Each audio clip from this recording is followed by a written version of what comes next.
Bilangan pasal 20 ayat 2-13. Pada suatu kali ketika tidak ada air bagi umat itu, berkumpullah mereka mengerumuni Musa dan Harun. Dan bertengkarlah bangsa itu dengan Musa, katanya, sekiranya kami mati binasa pada waktu saudara-saudara kami mati binasa di hadapan Tuhan. Mengapa kamu membawa jemaah Tuhan ke padang gurun ini supaya kami dan ternak kami mati di situ? Mengapa kamu memimpin kami keluar dari Mesir untuk membawa kami ke tempat celaka ini, yang bukan tempat menabur, tanpa pohon ara, anggur, dan delima, bahkan air minum pun tidak ada? Maka pergilah Musa dan Harun dari umat itu ke pintu kemah pertemuan, lalu sujud.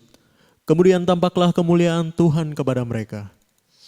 Tuhan berfirman kepada Musa, "Ambillah tongkatmu itu dan engkau dan Harun, kakakmu, harus menyuruh umat itu berkumpul. Katakanlah di depan mata mereka, kepada bukit batu itu supaya diberi airnya. Demikianlah engkau mengeluarkan air dari bukit batu itu bagi mereka dan memberi minum umat itu serta ternaknya." Lalu Musa mengambil tongkat itu dari hadapan Tuhan, seperti yang diperintahkannya kepadanya. Ketika Musa dan Harun telah mengumpulkan jemaah itu di depan bukit batu itu, berkatalah ia kepada mereka, "Dengarlah kepadaku, hai orang-orang durhaka. Apakah kami harus mengeluarkan air bagimu dari bukit batu ini?" Sesudah itu Musa mengangkat tangannya, lalu memukul bukit batu itu dengan tongkatnya 2 kali. Maka keluarlah banyak air sehingga umat itu dan ternak mereka dapat minum. Tetapi Tuhan berfirman kepada Musa dan Harun, "Karena kamu tidak percaya kepadaku dan tidak menghormati kekudusanku di depan mata orang Israel, itulah sebabnya kamu tidak akan membawa jemaah ini masuk ke negeri yang akan kuberikan kepada mereka." Itulah mata air Meriba, tempat orang Israel bertengkar dan Tuhan, dan ia menunjukkan kekudusannya di antara mereka. Oke, shalom semuanya. God bless ya. Baik, hari ini kita melanjutkan yang kemarin. Bagaimana karakter yang tersembunyi, bagaimana karakter yang belum kita ketahui, Tuhan nyatakan, Tuhan ungkapkan, Tuhan singkapkan ketika di akhir. Seperti Musa peristiwa di Meriba. Bagaimana Musa memukul batu. Karena secara manusiawi nggak ada masalah, kesel. Sehingga Musa mengatakan kepada orang durhaka. Manusiawi sekali. Tapi sesungguhnya Tuhan menyatakan, "Musa, kamu belum punya kemampuan menahan diri emosimu. Masih belum mencapai standarku." Karena di awalnya Musa itu melempar 2 loh batu sampai pecah. Emosi ketika sudah ketemu Tuhan, ketemu orang Israel yang murtad. Musa pemimpin, Musa gembala. Sehingga emosi Musa mengganggu yang namanya pekerjaan Tuhan yang sudah dikerjakan Musa. Sehingga Musa disuruh naik lagi, buat lagi yang baru. Puasa lagi 40 hari 40 malam. Ditulis lagi sama Tuhan. Sehingga loh batu itu loh batu yang kedua. Yang pertama pecah berantakan. Dibanting oleh Musa ketika menghadapi orang Israel yang menyembah lembu emas. Gitu saudaraku. Buat patung mereka. Nah, pada akhirnya Musa masih belum mencapai standar. Di awal episode yang pertama, part yang pertama, kita belajar bahwa Musa dianggap tidak percaya, tidak menghormati kekudusan Tuhan di depan umat. Padahal 40 tahun berjalan. Dan memang ketika kita selidiki, dari awal Musa sampai akhir punya kebiasaan garis bawahi. Kebiasaan yang Tuhan tidak sukai tapi Tuhan simpan pendam, dikoreksi di akhir. Sehingga di part pertama kita belajar, kita nggak boleh terlalu yakin kalau kita benar sama Tuhan. Kenali karakter Tuhanmu. Umatku binasa karena tidak mengenal aku. Alkitab mencatat itu saudaraku. Sehingga mengenal Tuhan itu betul-betul seluas cakrawala yang gak bisa kita capai sepenuhnya. Yang bisa kita capai adalah merendahkan diri, menerima sepenuhnya rencana Allah. Di dalam apa yang dia buat atau dia izinkan dalam kehidupan kita. Nah, kita temui yang kedua, Musa menerima keputusan Allah yang menurut kita perjalanan Musa itu normal kalau marah memanggil orang Israel orang durhaka. Tetapi Musa dianggap Tuhan tidak mencapai standarnya Tuhan sehingga nggak boleh masuk tanah perjanjian karena memukul batu, disuruh ngomong. Dianggap tidak percaya, tidak menghormati. Setelah muncul kesalahan, muncullah namanya kebenaran. Dari bangkai keluar madu. Sehingga saudaraku, hidup gak bisa sepenuhnya benar. Tetapi dalam kesalahan, apabila kita menerima keputusan Tuhan, itu adalah bagian Tuhan, itu adalah rencana Tuhan, itu yang terbaik buat kita. Walaupun kita diizinkan salah. Saya tidak kompromis dengan kesalahan. Kesalahan membawa akibat. Musa gak boleh masuk tanah perjanjian. Tetapi yang kita boleh belajar, Musa menerima keputusan Tuhan yang kita anggap nih tidak adil. 40 tahun mengabdi setia, 40 tahun meninggalkan keluarga. 40 tahun berhadapan dengan kebebalan, tegar tengkuk, keras kepala batu bangsa Israel. Satu hari marah ya nggak apa-apa. Karena orang Israel berkerumun. Satu hari nggak kuat teriak sama Tuhan. Karena kita dikepung masalah. Tuhan nggak habis-habis masalah. Tuhan aku capek, aku bosan, aku jenuh. Aku ini begini. Karena selama ini kok begini. Itu sebetulnya normal secara manusia. Secara pandangan pemikiran manusia. Kejiwaan manusia.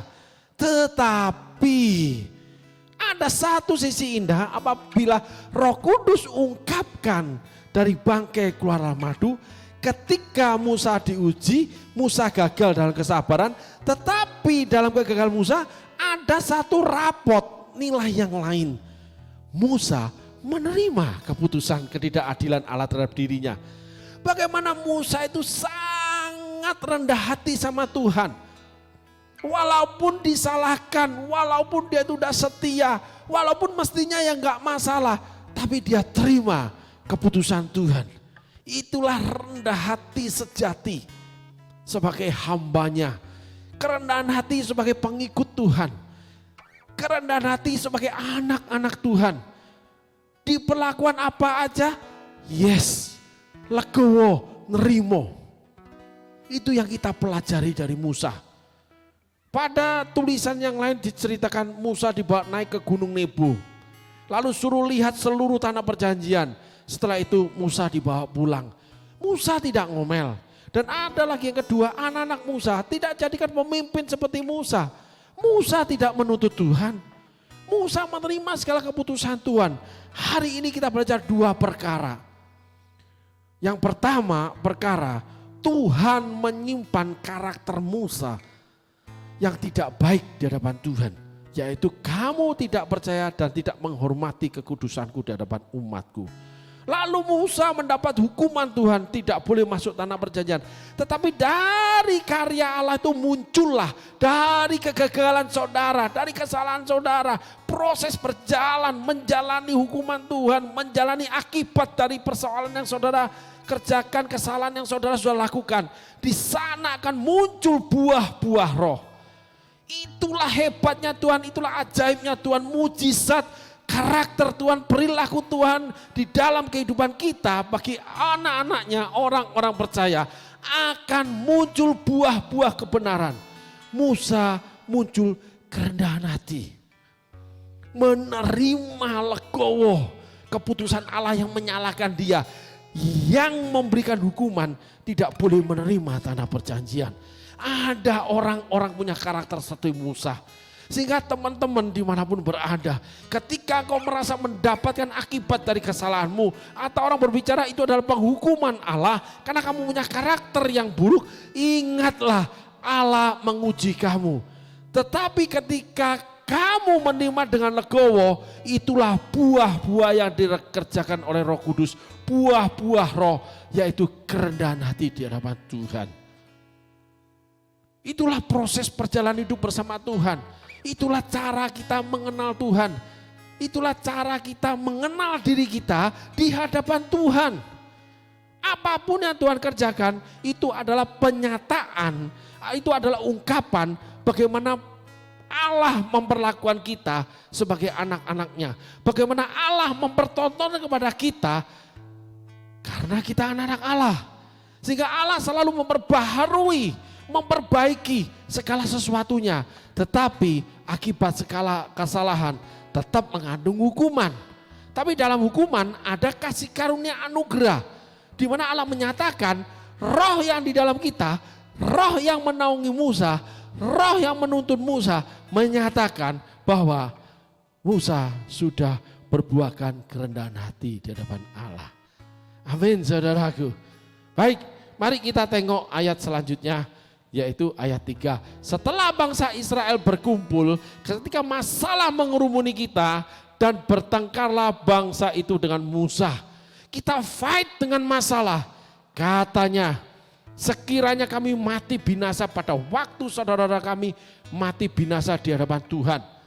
Seringkali kita menyatakan diri komplain kepada Tuhan. Kenapa aku enggak seperti saudara-saudaraku yang lain? Kenapa saat itu kamu bebaskan aku berbisnis, bebaskan aku melayani, kamu buat aku sedemikian tinggi, kamu berkati aku, tetapi setelah kamu berkati aku jatuh dalam dosa. Oleh karena berkat-Mu aku jauh dari kamu Tuhan. Maaf saudaraku, saya ulangi. Oleh karena kamu berkati kami menjauh daripada Engkau. Ketika saudara sudah bertobat, ketika saudara sadar kesalahan atau saudara menerima akibat dari kesalahan saudara. Seringkali kita punya pemikiran seperti itu.